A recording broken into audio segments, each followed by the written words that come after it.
लड़ाई लड़ रहे हैं, कमजोर वर्गों को सम्मान का जीवन मिले।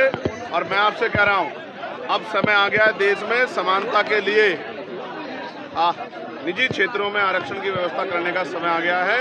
SC, ST, OBC के लोगों को निजी क्षेत्रों में आरक्षण देने का समय जो है अब आ गया है। और ये ही समय है कि केंद्र की सरकार को जो विधेयक जो मैंने प्राइवेट बिल पेश किया है लोकसभा में, उसका समर्थन करके अब इस रिफॉर्म के कदम को उठाना चाहिए और निजी क्षेत्रों में आरक्षण की व्यवस्था SC, ST, OBC के लिए करानी चाहिए। अच्छा, ये कहा जाता है बैसाखी की सरकार है और बिहार में देखिए अलग बजट में उसको लाभ मिला और चंद्रबाबू नायडू को अलग मिला। आपने सदन में बोला भी था, आप बाहर भी एक बैनर लेके आए थे, पोस्टर लेकर के। तो क्या लगता है, क्या ये सरकार सभी स्केल पे है या कहीं अंदर? देखिए, लगातार ये सरकार के दो जो टांगे हैं वो एक नीतीश जी के हाथ में, एक नायडू जी के हाथ में। जिस दिन वो लोग कोई भी कदम उठाएंगे उस दिन सरकार स्थिर हो जाएगी।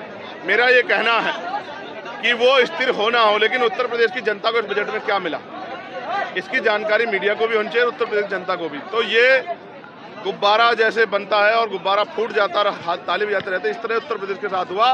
केंद्र ने सबसे बड़ा धोखा अगर किसी के साथ किया तो उत्तर प्रदेश के साथ किया, जहां बजट के नाम पे धोखा हुआ, जनता के हिस्से में कुछ नहीं आया।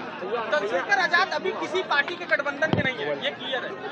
मैं आपसे क्या कह रहा हूँ, हमारा गठबंधन उत्तर प्रदेश की महान जनता से है। जिस जनता ने नगीना में जो समीकरण बना के हमें भेजा, वही समीकरण बना के, बहुजन समाज का समीकरण बना के हम लोग उत्तर प्रदेश के विधानसभा में भी अपना प्रतिनिधित्व इस बार तय करेंगे। हमारा MLA जीत के जाएगा, ऐसा हमें भरोसा। मजबूर से चुनाव लड़ने जा रहे हैं तो हमारे हम इतनी देर क्या भाषण दिए, तुम लोग क्या सुने? यहाँ की जनता को क्या आपने संदेश दिया? ये पार्टी तय करेगी, ये मेरा काम नहीं है, पार्टी तय करेगी। धन्यवाद।